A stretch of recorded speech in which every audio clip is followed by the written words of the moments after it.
Welcome to Writing Black Joy Season 2.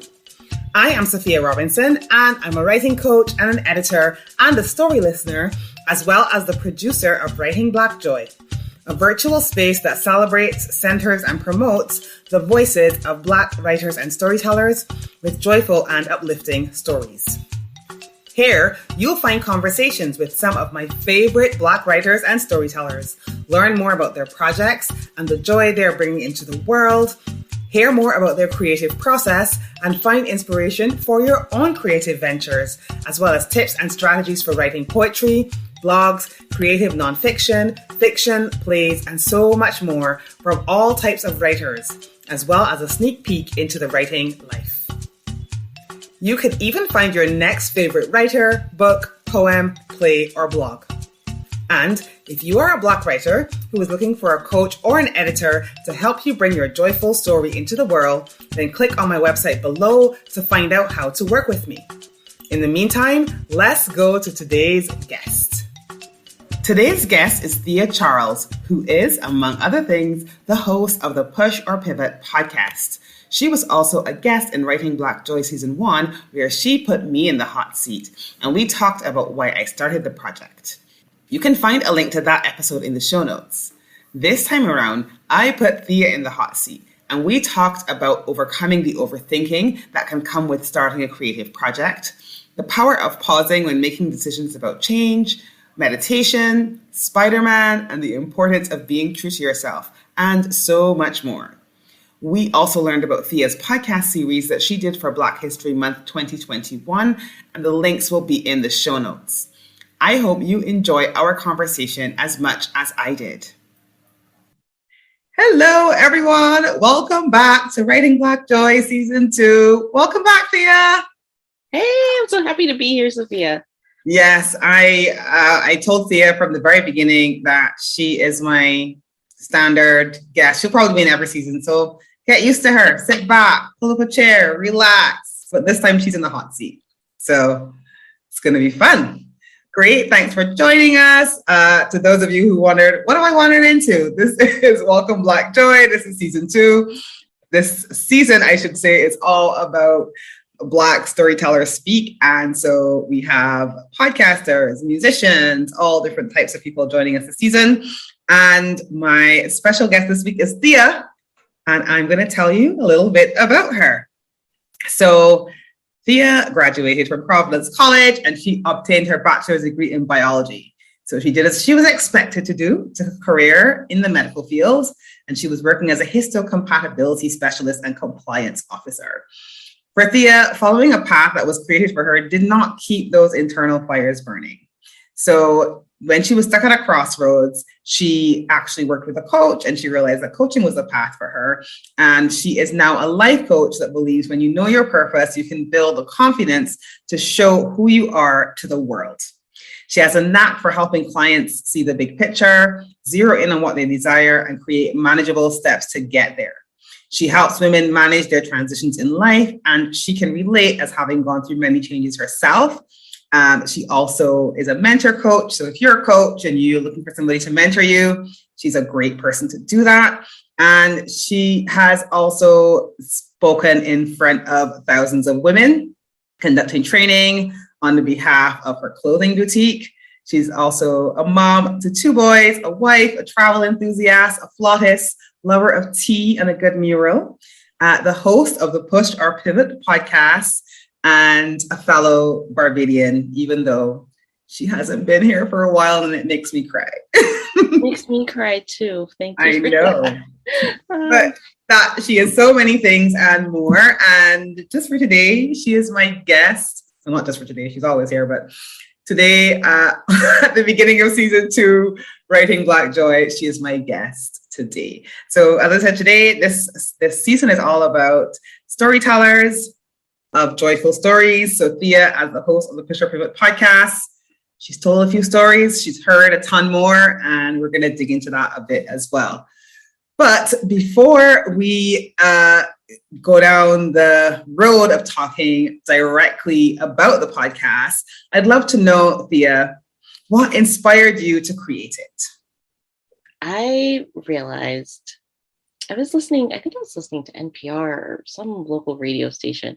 And I was listening to, I mean, I just love their stories. And they were interviewing someone who had made a big change in his life, and it affected the path of his life. And I was like, wow, that's such a cool story.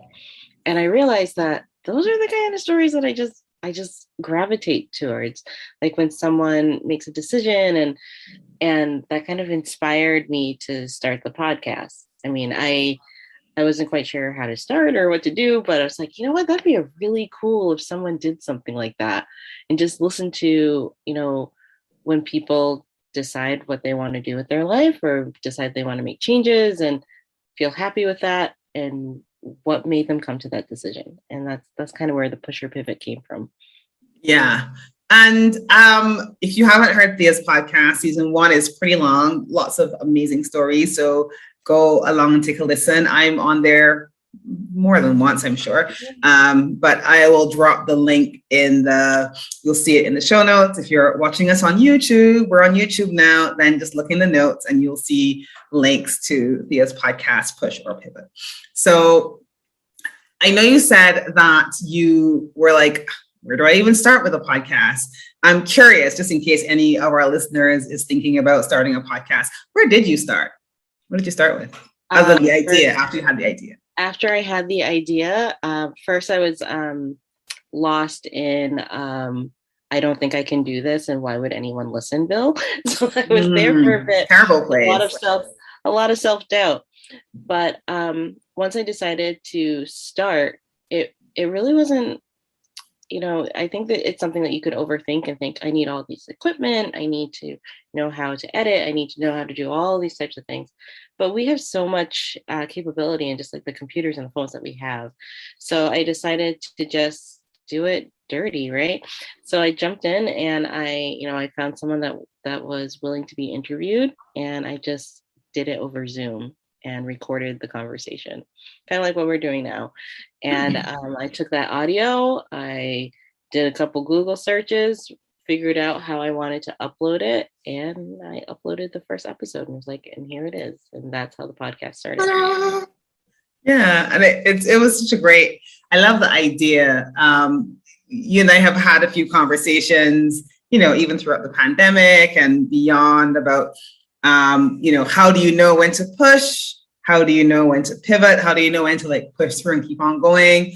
How do you know when to pivot? And of course, that inevitable pause that kind of comes before you make the decision. What's the main, tell me what's one of the biggest lessons you learned from doing that podcast? I'm curious. Gosh, I guess one of the biggest lessons I learned is the power of the pause. So I feel like a lot of times in our society and just in general, we talk about what are you doing? What are you doing next? What's next? What's next? What's next? But there's something really special about that time when you stop and either appreciate or meditate and realize what it is that's really important to you. And that, I think, is the most powerful moment of all the stories, is that moment of clarity where someone took a step back and was able to evaluate. And I think that's the biggest lesson from the pusher pivot. I love it. It's the pause. The pause is awesome. And that, I love that so much. You talked about meditation. I know this is not on the agenda at all, but I know you took a meditation course. Was it earlier this year or last year? I can't remember. All the years kind of blend together, but it was earlier this year. It's a blur. It's a blur. Yeah. And how was the course? I'm curious. I'd love to know a bit more about it because, I'm not a big meditator, but I'm always fascinated by it. So I'd love to hear a bit more about how you found that. Yeah, the course was great. So the course was in intuitive meditation. It was done by Lauren Roach. It's kind of his meditation practice. And he taught us about all the different pathways to meditation and how meditation can come in many different forms. I know when we think of meditation, you think of someone, the first thought is quietly and yes, finding some divine, but it could be, you can find meditation in nature if you like to sit and watch the sunset, or it's really what it came down to is that meditation is the opposite of stress. So it's whatever that you do that you feel calmness and clarity. So there are very many different ways to come to a meditative state. And that is what I learned from that class. And it was really great. I love that. And you know me, I love to watch a good sunset. Wow. So maybe that's my form of meditation. Who knows? Mm-hmm. Now, you were my first guest on season 1 of Writing Black Joy. And I think then we spoke a little bit about why I think it was important for joyful Black stories to be told by authors, Black authors, and about characters who are Black. So I told my story. I'd love to hear your take on that. Why is it important to you? I think that, first of all, I just love this whole theme that you have. This is just right up my alley here. But I think it's really important because, so often we hear, or what's lifted up seems to be stories of struggle or always having to overcome something that has to do with your race or your economics. But like, we just live everyday lives. Like, everybody lives an everyday life, and you can find so much joy in the things that you do. Just like we were talking about meditation, like watching a sunset. And there's so many things that you do that are not necessarily connected to thinking about your race. And I think that's really important to have, like, to be able to see yourself, but not see yourself necessarily in struggle. Yes. And I think it's just, I see it a lot with my kids, especially lately. I feel like more things are coming out where there might be characters that look like them, but they're not talking about like some type of disadvantage. They're just living their life, and I see how the boys kind of gravitate towards that and see it as, oh, that's just a really cool character. Like, for example, they've watched the Spider-Verse a lot of times. I was actually going to mention that. You're going that way, right? Because that movie was so good. It was a few nights ago. Listen, Into the Spider-Verse, mm-hmm. Miles Morales. Listen, that is one of my nephew and I watched it the other night. He'd already seen it. I'd already seen it. So fun, so enjoyable, and so just a superhero movie. Right? About a kid who got bitten by a spider. Okay, so it's a bit nerdy. We're nerds. Let's just go with it. But hey, we are a comic book family. So that's like all of our alley. Like, we listen to the soundtrack all the time in the car. Like, that's our family soundtrack. But, like things like that, it's just nice to see yourself and not have it be, you were just watching the story of him become Spider-Man. And that was just really cool. And I swear, one of your sons looks really similar to Miles Morales. It's not even by accident, because he definitely, after pandemic and, no one got haircuts and like doing different styles. And he's like, I just kind of want it to look like Miles. And he just like loves it so much. I know that's like part of his identity. Like, he just likes it. So funny. It's cool. That is so cool. I love that. So yeah, and I love that, I love that film as well. I've watched it a couple of times. I'm like you, I'm a bit of a superhero film nerd. So yeah, I absolutely love that example. I'd love for you to share a quote that is meaningful to you, whether it's from your own work, whether it's from someone else's work. Yeah, I love a quote. Okay. I love quotes. I know you love quotes. Quote in my back pocket. But the one that I'm thinking of right now is one that I heard recently. So there's a news reporter in Boston. I'm live in the Boston area, and she's a Black news reporter, and she has wrote an article about why she now braids her hair, like not looking like news lady, but she looks like herself. And she did this braided hairstyle. And in her article, she was talking about how representation matters, just like what we were just saying.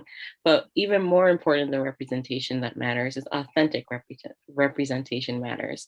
And I don't know, I've just really kind of resonated with that, with authentic representation. Just like we were saying with Miles Morales, it's nice to see people that look like yourself, but it's nice to see people that look like yourself just doing their thing and being themselves. And I think that's very empowering for not just not just other Black children, but for everyone to see that I can be me. Yes. I can be nerdy if I want to. I can, I was saying to my sister the other day, like, I don't know if you had this where you grew up, but like, I remember when I was growing up, it was not cool to be a nerd, right? Now it's so cool to be a nerd. I love it. It is. It's pretty cool. It really is. It's the best.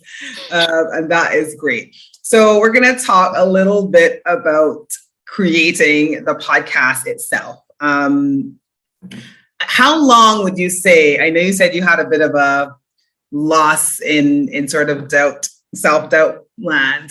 How long would you say it was between coming up with the idea and actually creating the podcast? It's probably about a year, nearly. Wow. Yeah. Nice. I had the idea back, I can't come up with the dates really. But back around the time that there was that hurricane that went through the Bahamas, that's when I heard about that article, and I really was like, I want to do something. I want to do a podcast. And I was like, I don't know who's going to listen to me. And nearly about a year later, I was with other people, and somehow like my idea came up, and I really kept it to myself. I didn't share it with anyone. You sure did, because I heard about it months after you came up with it. It's like, right. So I shared the idea, and someone was like, "Oh, that's cool." I was like, "Someone else cares about my idea? Oh my gosh!" And then I thought, you know what? I can sit on this forever and wait for it to pop up somewhere else when someone else does it and feel like, I guess it was cool, or I could just do it myself. And I decided to basically, I had my own push or pivot moment where I decided it's time to take off this Band-Aid of fear and just jump in. And either it'll be for everyone or it's just for me, and that's okay. I love that. And it's so, I always think about that from the perspective of, you have this idea, like similar to you, when I had this idea, I did actually think somebody else might pop up with it, but equally there was this voice in the back of my mind that was like, maybe it's probably just as well if somebody else does it, because they'll probably do a much better job. Like, you can leave that to a proper person to do, like, that's fine.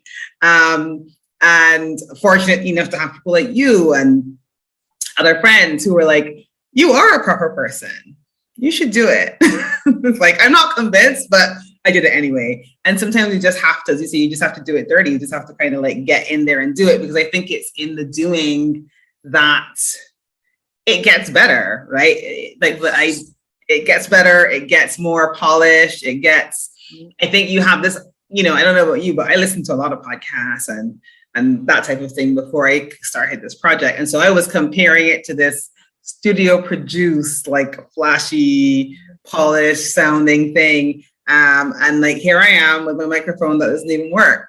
And, but also like, sometimes you just got to get started and see what happens. Yeah. So I think that's really brilliant. Where do you get your guests from? If just in case anybody else is doing that sort of podcast. So some guests I got like you, who I asked because I knew them and I wanted to hear their story more.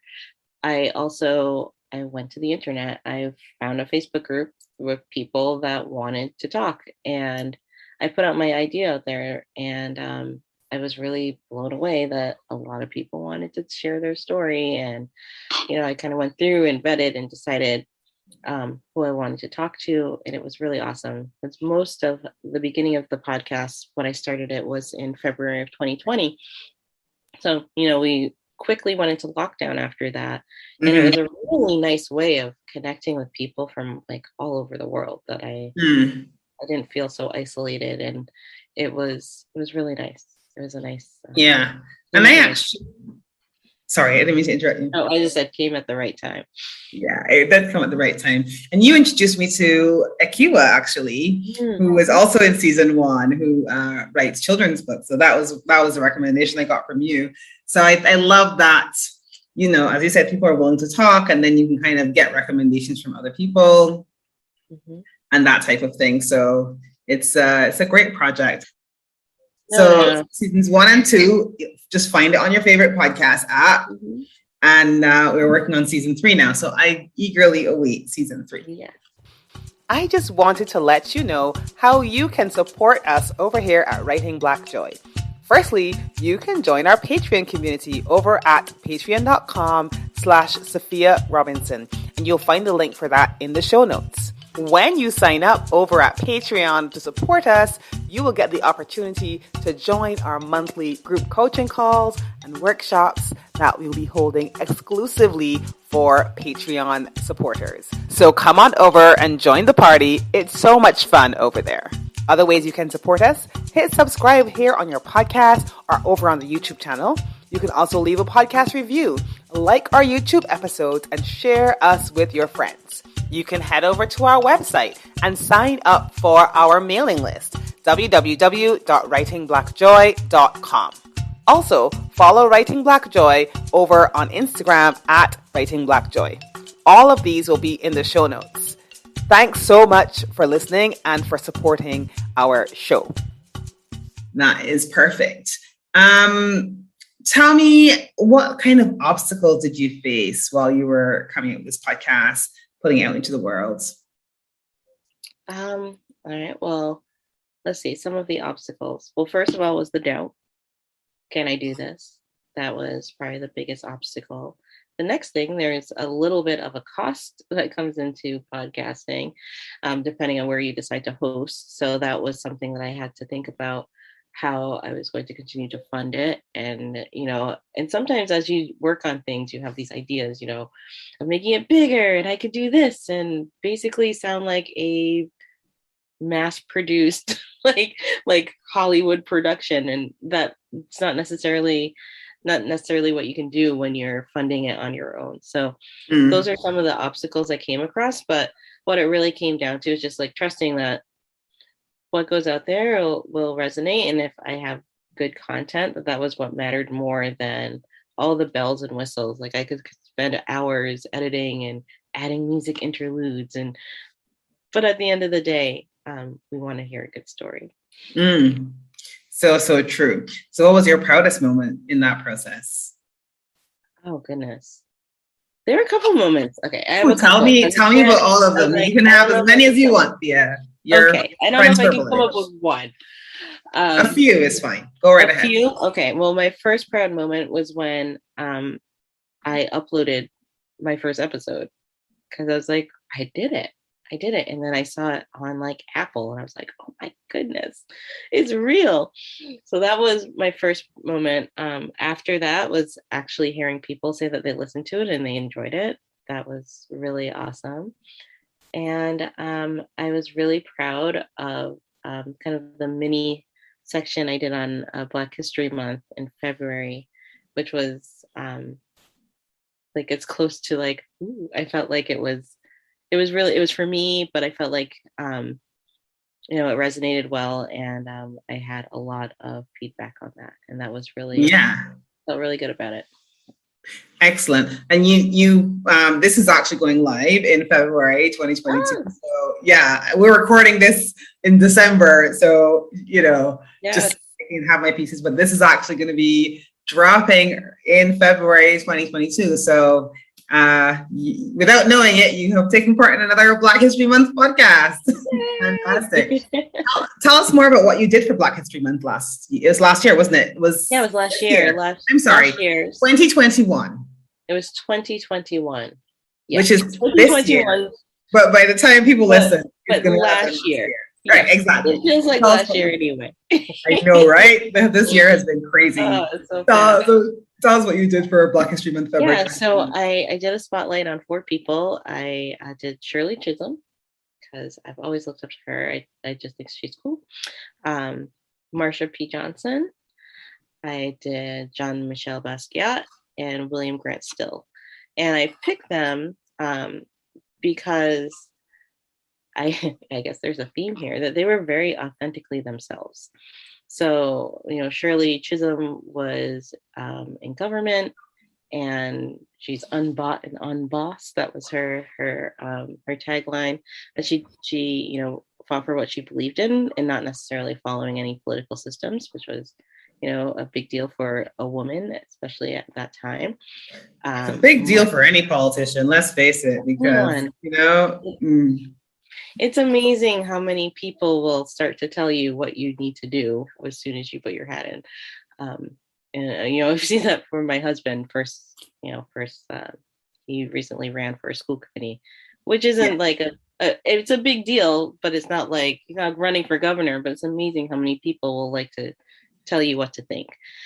But and sorry to interrupt you there, because a friend of mine also ran for the Board of Education in her area as well. And I was just surprised, like I'd met another friend who we met on Clubhouse who was doing the same in his area. And I was just like, this is such a big deal, like you're campaigning and all of that. I couldn't believe it. I couldn't believe it was such a big deal. And so I think, and as you said, then people have all these ideas about how to be strategic about it and whatever. And it's like, all you want to do is make a difference. And so I think it's really interesting when you decide you want to make a difference. Sometimes you get faced with these choices of like, does the ends justify the means, and how do you go about, conducting yourself in these things? It's just important to win and get in there and at any cost, or how do you conduct yourself during the election process or whatever. So I like it when people stay true to themselves, even throughout the process, knowing that, other people may not be doing that. That's a really strong move. Yes, very much so. There's a lot of pressure. So with Marsha, she was a trans woman, and she actually started pride parades and the Stonewall riots. So she was just really amazing. That was back in the 70s and early 80s. And then Jean-Michel Basquiat was a painter. He did a lot of murals, which, I love murals. I love them. His artwork is just so, it's just so cool. It's like you're looking into someone's mind. So it's not necessarily completely organized, but you kind of get a sense of where it's going. I don't know. I just thought that he was really groundbreaking in that. And he didn't really care what anyone else thought, which was, good stuff. Yeah. So that he was really cool. And then the last person was William Grant Still, and he was a classical composer. He did amazing works. You don't hear about him very often, but often you don't hear very much about Black classical composers. No, you don't. Yeah, and he's excellent. So it was just really nice to learn more about these people and to share their stories. And like when we talk about being authentic, I feel like sometimes that's like the greatest form of protest is when you're just yourself. Indeed, it really is. It really, really is. I love that. I'm going to specifically link to those 4 episodes, the show notes as well, in case anybody is all excited that, it's Black History Month and they're like, I want more. I want to hear more in between this episode and the next one dropping. So I'm going to drop those episodes down in the show notes as well. Tell me, what's something you would do differently? Something I would do differently. This is a good question. I think that, let's see, what would I do differently? Once I got going, I think I would have had a little bit more of a plan. I feel like that first season was just like, just write it, Thea, don't stop. Go.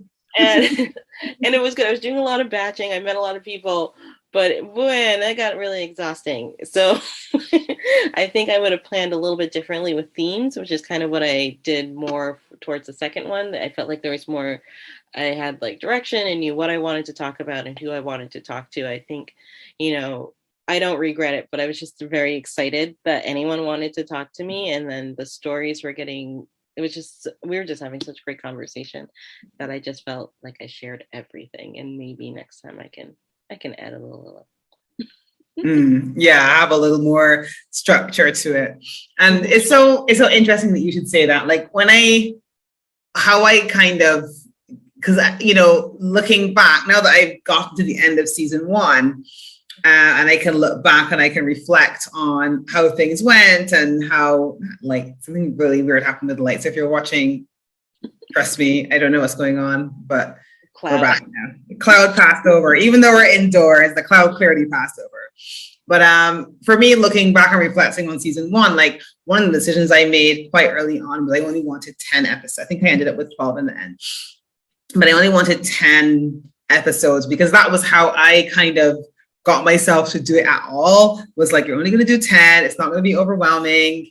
And that was kind of take care of the doubt. So I wouldn't feel like, I'd feel there was a beginning and a middle and end to the whole process. And one of the things that I feel like, and I don't know if I'd say I would have done it differently, but one of the things I realized almost immediately was that people were not using the website like I thought they would. And that's part of the reason why I decided to do YouTube and to do the podcast, because I realized that, when I came up with this idea, I had this beautiful website image in my mind that's going to be beautiful, interactive, and it's going to be like the digital equivalent of walking around an art gallery, but with words. Like, that was my thought. And first of all, my tech skills did not match my vision. Like, that was the first thing. I was trying to put together my little Squarespace website. I was like, I don't know what I'm doing here. But let's keep going. But also the other thing was I realized people didn't really use the website the way I thought they would. And so to me, one of the biggest lessons I learned was to stay open to doing things differently. So we were talking about before we kind of hit record, like we didn't even have a video for our episode, the first one, because you were like, we're going to do audio. And we came on looking, I know you can't imagine this now, but like we were looking a bit rough, right?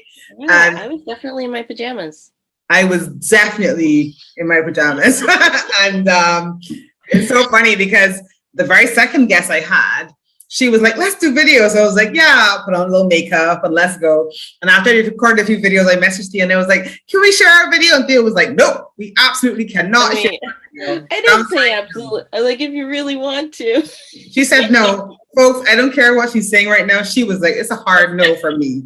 And it was fine. It was a good decision. But like, for me, it was just to stay open to change how things would change during the process and leave myself open to ideas that came in that weren't the kind of original ideas that I came up with. Because I think sometimes I know I can get so focused on I need it to be like this and I need it to be a great website and I'm going to go and hire a web designer and not realize that there are other ways to get the story out into the world that didn't quite match up with the vision that I had. And some of those ways were even better than I imagined.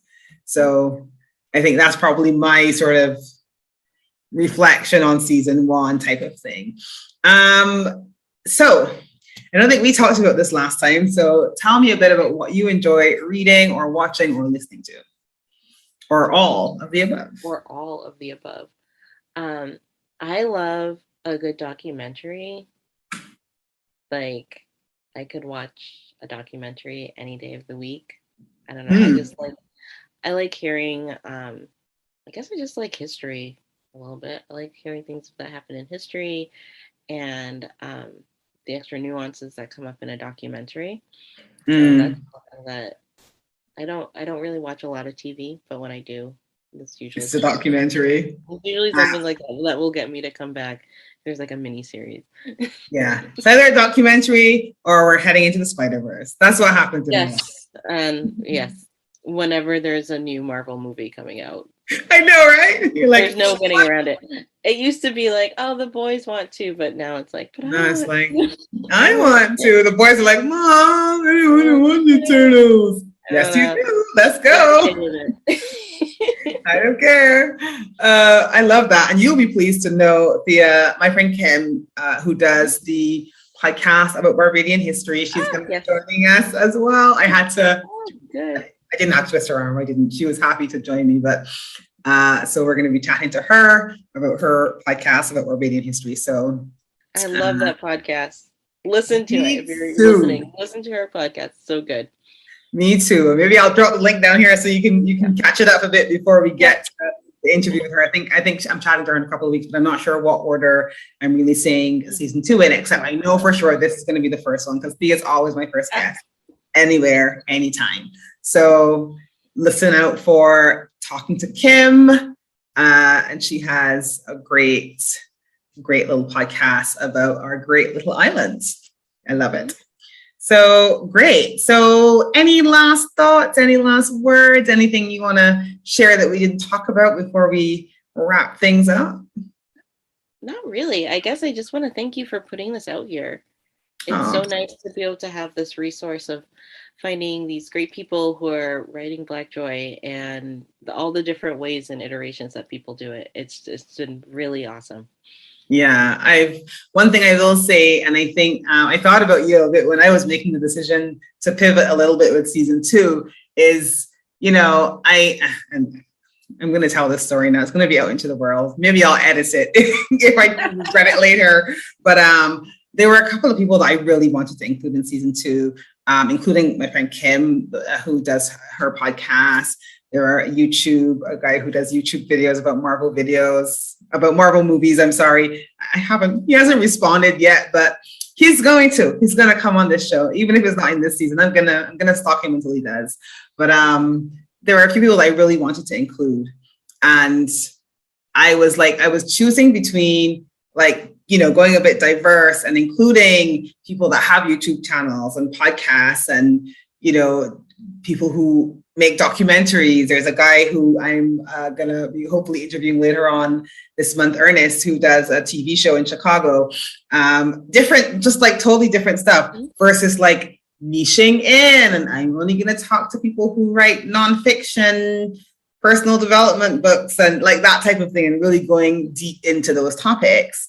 I knew what I wanted to do, which was I wanted to go wider. And of course, the marketing advice was go deep, go niche, go whatever. And I was at the crossroads. So of course, I asked everybody what they thought, even though I knew exactly what I wanted to do. And my sister, my beloved sister, both my sisters are my beloved sisters, but one of them, I won't say which one in case they get jealous, but one of them said to me, if you're not doing what you want to, this is your show. You can't do what you want to do on your own show. What are you doing in life? And I was like, yeah, she's right. She's absolutely right. What are you doing in life? So that was my little push or pivot moment with the season. And so season 2 is going bigger in terms of. I'm so glad. I think it's great. I think it's so great. And I agree with your sister. Yes. And the reason I considered it is because I was when I always say the first stirrings of this idea started when I was a teenager and I was reading books and listening to the radio, and that was it. Listening to music, reading books, odd occasional movie, but not a lot. And that was how I feel ideas got out into the world then. It was through books, it was through films, it was through TV. But I'm now there's so many other ways that ideas get out into the world, and people that have ideas aren't always the writers. They're not always the ones who write the books. Sometimes they have a YouTube channel. Sometimes they have a podcast. Sometimes they have a TV show or a web series or whatever.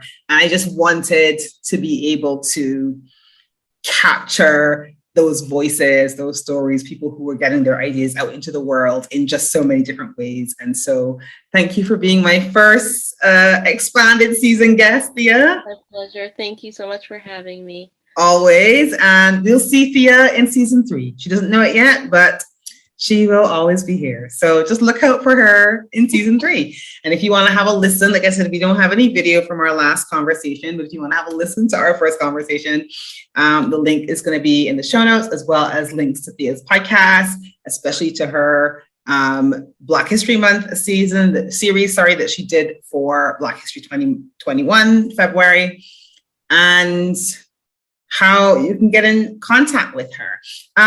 Just before we go, Thea, tell us a little bit about your coaching, because I know you're a mentor coach and a life coach, and you never talk about it enough. So tell us a little bit about that. I know. So yes, like Sophia said, I am a mentor coach and life coach. What that means as a mentor coach, I help coaches find confidence in their coaching. At the end of the day, coaching comes down to, in my practice, comes down to confidence. So I help them find confidence in what they do and to coach in an ethical way that helps their clients at their best of their ability. And with life coaching, I help people to break down goals. like, you want to start a podcast, and to make it to not feel so large, so one step at a time. And yeah, that's kind of what I do. I really Great. So I'm going to drop all those links in the bottom. So if you are a coach and you're like, ooh, I need a mentor coach in my life, you should call Thea. If you want a life coach, you call Thea. If you want a writing coach, you call me. And if you want anything that's not that, just let me know in the comments and I'll see who I can find. I know a lot of people. So I'll rummage around in my... some as well. You can find me at thearenell.com. Exactly. We'll rummage around our contact books and see who we can come up with. But thank you so much for joining me, Thea. It is always a pleasure to have you with me. And I look forward to seeing you in season 3. I look forward to that too. Thank you. All right. Thanks, everyone. Bye. Bye. Thank you for joining us today. You can find out more about our guests in the notes below, and don't forget to hit subscribe to our channel so that you don't miss new episodes when they drop. And if this has inspired you to get your own writing project into the world, click on my website below and learn how you can work with me as a writing coach or an editor. Until next time, I send you big love from a small island.